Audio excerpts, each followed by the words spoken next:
Lapkritis gali atnešti pokyčių vėją.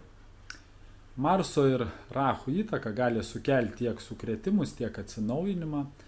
Pasaulio įvykius formuos trys jėgos - tai technologijos, valdžia ir informacija. Rahu skatins revoliucinius proveržius, ypač dirbtinio intelekto, energetikos ir gynybos srityse, tačiau tuo pačiu įneš chaosą į politinės struktūras, ir į klimato sistemas. Rahu, Marsas ir Merkurijus gali sukelti technologinį, ekonominį griuvimą, galimas kosminis ar net meteorologinis įvykis, didelis valdžios pasikeitimas ar kolektyvinis psichikos sukrėtimas. Kažkas, kas pakeis mūsų mąstymą.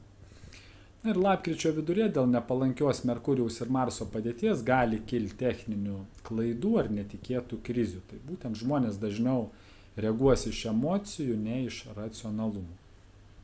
O ekonomika išliks nestabili, biržos, valiutos ir energetikos sektorius svyruos, galimi netikėti nuosmukiai ir spekulacijos. Saturnas stiprins įtampas tarp valstybių, gali kilti konfliktai sąjungų viduje, atsinaujinti ribos ar griūt sutartis. Kai kur vadovų kaita, protestai ar valdžios skandalai. Lietuvoje dėl Saturno įtakos tęsis vėlavimai komunikacijoje, kelionėse, planuose ir informacijos sklaidoje. Tačiau Venera atneš šviesos. Tai lapkritį išryškės kultūra, menas, švietimas ir kūrybiniai projektai. Tuo pačiu Marso ir Merkurijaus įtaka kurs aštrias diskusijas, staigias naujienas ir emocingas reakcijas. Tai ypač daug įtampos darbo ir karjeros temose valstybiniam sektoriui.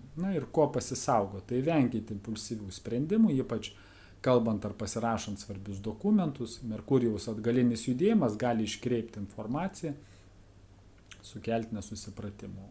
Ir apie lapkričio 12-13 dienas irgi venkit ginčių, rizikingų veiksmų.